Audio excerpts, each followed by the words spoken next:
Thanks for stopping by. If you like what you see, hit that like button. Don't forget to subscribe, and please leave a comment below. First things first, we can see that the chamber is empty and there's no magazine in. Always practice the utmost gun safety. And as always, I highly recommend knowing your instruction manual. First, we'll go over a couple of the features. This rifle came with a flip-up rear sight and an iron sight, but as you can see, I have a scope on it now. This is a Nikon 3x9x40, and it works pretty good for me. I will probably be looking to upgrade my scope to see a little bit better. Right now I shoot at 100 and 200 yards, and this works pretty good for that. So far so good. This rifle was one of the original Maryland compliant, so the buttstock is not adjustable. When the Ruger was first approved for Maryland, you could not have an adjustable buttstock. Has a pretty standard handguard on it, and I went ahead and added a rail to the bottom, kind of MacGyvered it up for a bipod, which I'll show a little bit later in this video. One more of the original Maryland compliant features was no flash suppressor, and it does have the heavy barrel. The rifles now can be sold with an adjustable stock and with the flash suppressor, but this one was not a part of that second wave of approvals for Maryland.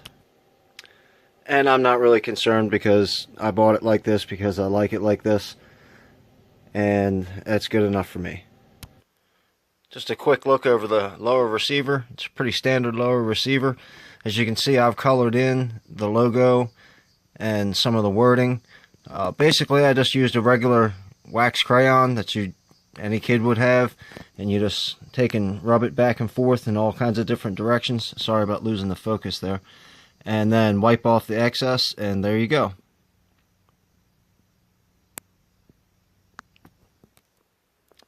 The safety and fire switch works pretty good. Real simple, not hard to operate. It doesn't get in your way at all when you're firing the weapon. And as you see, I do have the Magpul pistol grip on it that I talked about the other day. I made a quick video on how to install.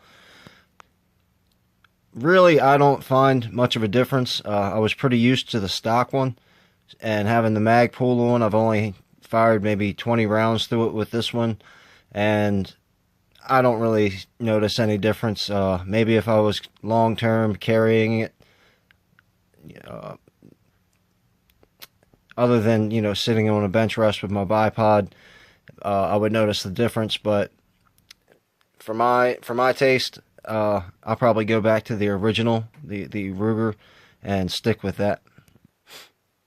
Nothing against Magpul. If you like it, it's good. I just don't notice much of a difference as far as the pistol grip goes.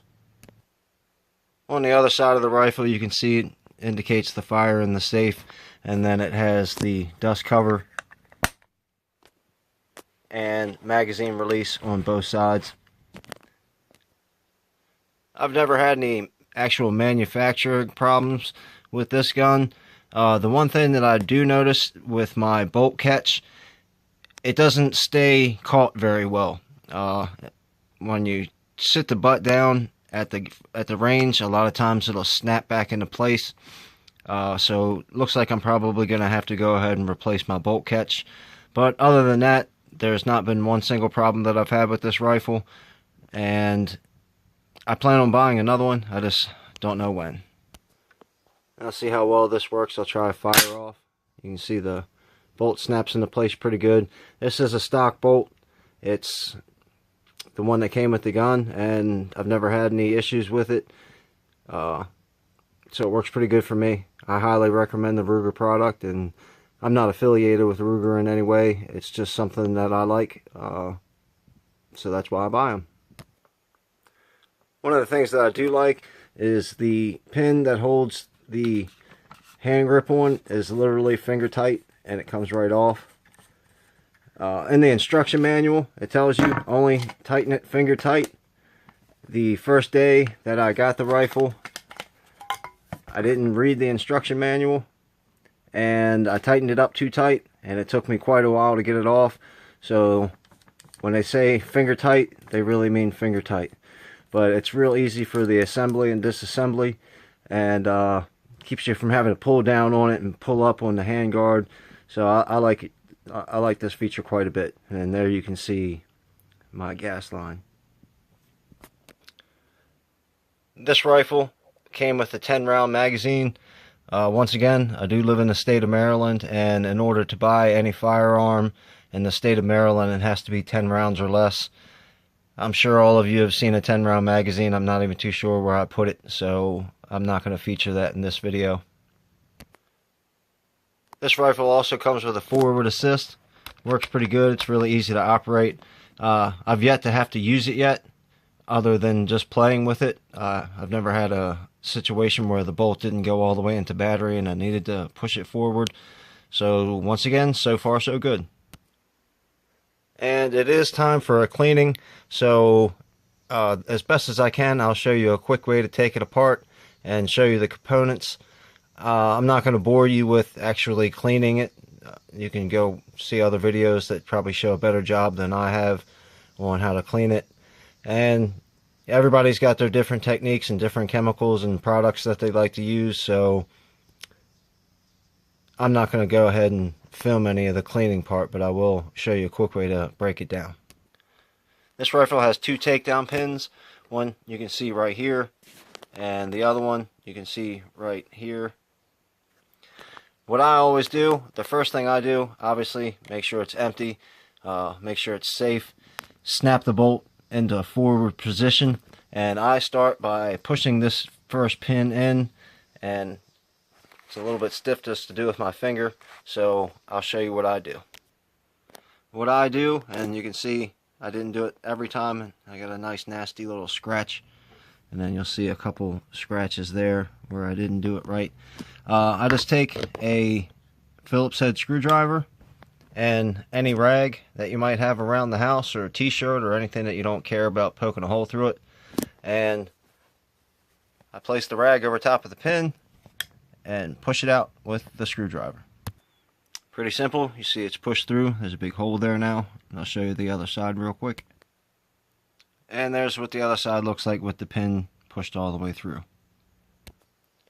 Now, after I push the takedown pin through, before I push the pivot pin through, I go ahead and break it down. So let's see what it looks like doing it one-handed. Go ahead and crack it open, and then now the lower and the upper are separated. Then I just got to push out the pivot pin. I'm not going to do that in this video, but the same thing, put the rag on it, push it through, and you can completely separate your lower. For the purposes of what I got to do tonight and cleaning it, I'm not going to take it all the way apart, so I'll save you guys the trouble of showing you that. But it works just the same as the other pin. Just give it a little push and it comes right out. And then here's inside the lower with the trigger assembly and the butt spring, and I'll go ahead and show you. To me, it's a little bit of a hard trigger pull. I'm used to it, so it's normal for me now. But when I have some other more experienced guys taking practice with this, they do say that the trigger's a little stiffer than they like. I'm not much into modifying my weapons. I usually buy them the way I like them and then keep them that way. So I don't hunt, and I really have no reason to put a real expensive aftermarket trigger in there.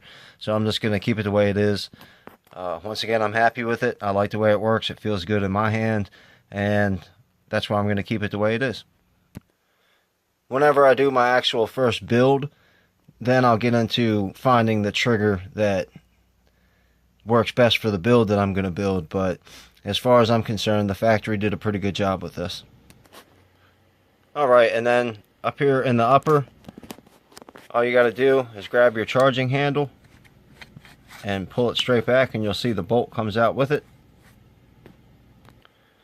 what I do from here is I grab the bolt separately and just go ahead and pull it completely out. You can see it's been quite a while since I've cleaned it, so it's gonna get a good bath tonight. Go ahead and set this off to the side and then pull down a little bit and your charging handle will come right out. Very important, when you go to put it back together, you got to put your charging handle in first. Start it just the same way it came out. See if I can get it in. There you go. If not, you'll never get it lined back up right and it just won't go together right. So got to put the charging handle in first. Alright then, now I've set the rifle off to the side and we're back to the bolt carrier group. First thing you want to do is take the retaining pin out. What I would advise is have a separate towel or a clean area when you start taking stuff apart and you start getting into the little tiny pieces. You don't want them to get lost. So definitely watch out what you're doing. You don't want to lose your pieces. But go ahead and pull that pin out and we can move on from there. And there's what the retaining pin looks like. You want to go ahead and make sure you clean that real good too. After you take the retaining pin out, you want to go ahead and move the bolt into the locked position. It's pretty simple, just push down. And as you can see on my hands, it's been quite a while since I've cleaned it. So it's about time. Alright, after the bolt's in the locked position, you'll see the firing pin ready to come out. Just go ahead and let that slide out.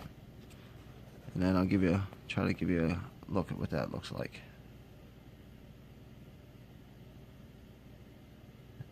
And once again, it's very dirty. Alright, now that you've got the firing pin out, you go ahead and turn the bolt cam pin and turn it just a little bit and you'll see that, see if I can, there you go. Basically you want to turn it so it can clear the gas line here and then it'll pull right out. And there's what she looks like. Alright, and once you got the cam pin out, the bolt will come out of the carrier group. And I'm ashamed of myself, but you can see it's pretty filthy. See if I can give you a good look.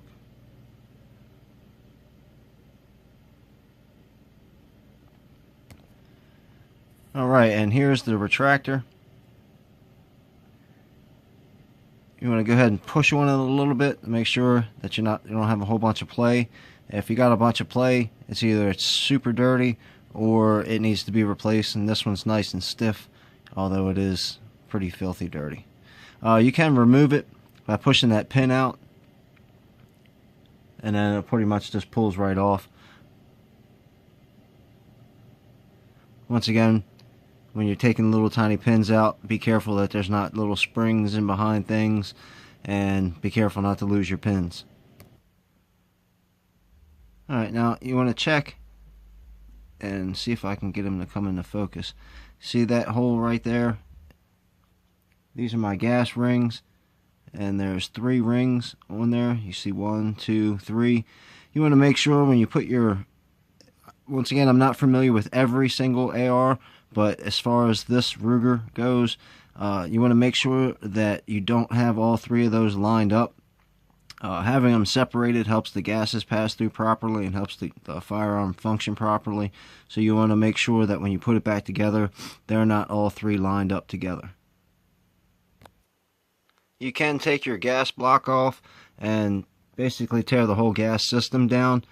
I'm no gunsmith and I'm also no gun expert, so I'm not going to be doing any of that. I usually leave that stuff alone. I clean it the best that I can, but I'm not going to be taking any of that apart and trying to figure that out myself. Once again, before I get into any of that kind of stuff, I'll wait for my my first AR build. And then we have the recoil spring. You see that there's a little black peg holding it in place. Just give it about a quarter turn. You can see a couple flat spots on it. Give it about a quarter turn and it'll go ahead and pop right out, and I'll go ahead and show you what that looks like. And actually, I just got something wrong. You have to push the spring down and push in on that little button, and the spring comes out. you want to be careful because the spring will come out under tension and you don't want to get your fingers pinched in there. So sorry about that. Didn't mean to mislead anyone. And here's a quick look at the buffer and the spring.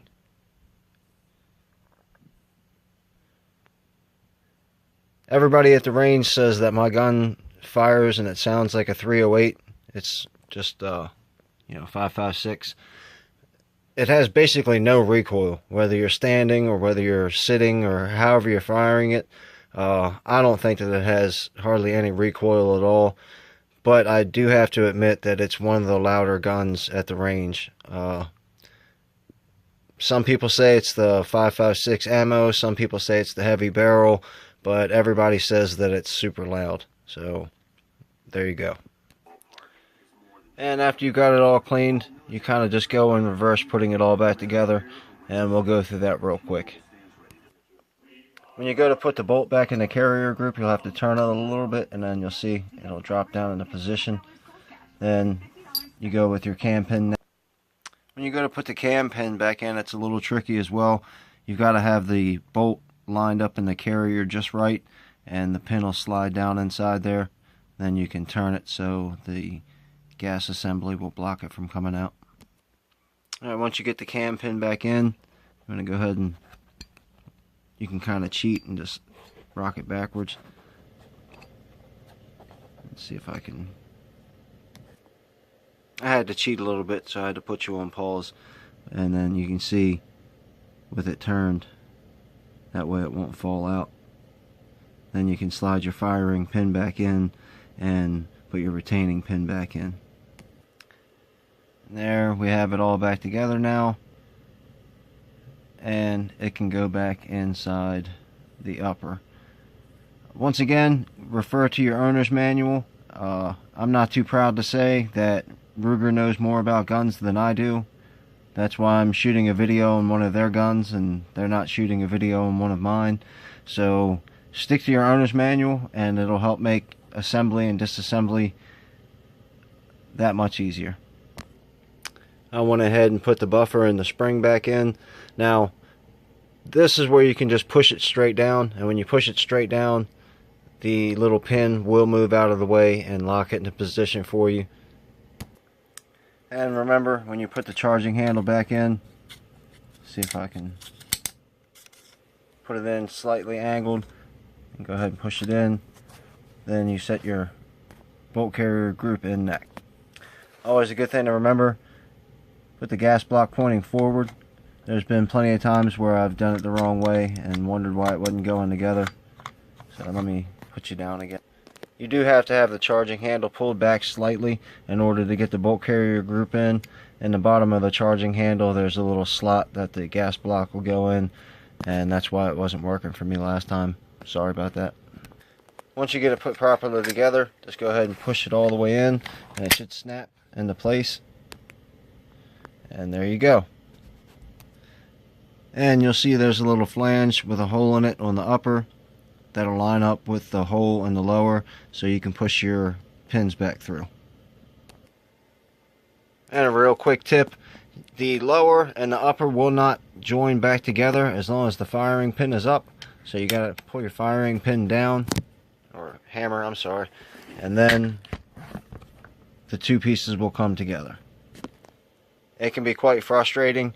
The first time I took it apart, I wasn't paying attention to that, and I was really worried. I didn't know what I had done, if I had broke the gun or what. But as long as you have that hammer pulled down, the upper and the lower will close together. Then you just go ahead and flip it over and push the pin back through. And it's pretty simple to push in. As long as everything's lined up, then it'll go right back together. And there you go. Once again, it's back together. What I do is I clean all the individual pieces. I wipe down all the interior of the rifle. Go ahead and clean the bore and any holes and crevices. I wipe really clean. What I'll do before I take it to the range is I'll oil it up, make sure it's nice and lubricated. And after this video, I'll go ahead and wipe down the outside just to get any fingerprints or any gun residue off of it that it's been on it since I've been shooting this video. The handguard comes in 2 pieces, and having the scope on, it's a little bit difficult to get it back on and with one hand and still shoot. So I'll go ahead and show you. You just join the 2 up like so. Sorry about that. Join the 2 up like so, and there you have it. So I'll go ahead and put you on hold, put that back together, and show you what it looks like. And there we have it. And once again, with the Delta ring, all you got to do is spin it, and almost there. Right there is where it's snug, and I stop right there. Once again, like I said earlier in the video, I tightened up real hard, and it took everything I could to get it back apart. So once again, I was playing with the gun without reading the owner's manual. As soon as I read the owner's manual, first thing it said was just 2-finger tight, no more. And I jumped ahead and almost got myself in some trouble. So once again, read your owner's manual and always follow the directions set by the factory. And I forgot to mention, it does have a bayonet lug on the front and a place for a sling on the back. I don't have a bayonet yet. I'm still waiting for my chainsaw attachment to come from Amazon, and hopefully I'll have a video for that soon. Then the last thing I wanted to go over was the only modifications that I usually do to any of my firearms. When I get to the range, I'll go ahead and put my bipod on. As you can see if I can get you a picture of what it looks like. There's not a whole lot of room left inside my case, but I like the case. I think it fits the gun pretty well. Get some magazines in there, and also put my bipod down in here. And but aside from the bipod and the scope, and then obviously on this one I do have the Magpul pistol grip, I usually keep my firearms pretty stock. I see them in the store, I like them, and I buy them for the way they are. Nothing against anybody who modifies their guns, to each his own, but for me, I kind of like to keep things original. And then the last thing I'll show, a neat little barrel attachment that just slides on the barrel just for looks. If you do buy this gun, I do recommend that you pay attention to this thing being on here. The barrel gets very hot very quick, and I'd hate for you to melt this thing onto your barrel. Not saying that would happen, but plastic does melt when it gets too hot, and this barrel does get extremely hot. So there we go. There's my review on my Ruger AR-556. Let me know what you think in the comments below. Hit that like button. If you like what you see, hit that subscribe button, and don't forget the bell. And hopefully I'll have another video for you coming out soon. Thanks for coming.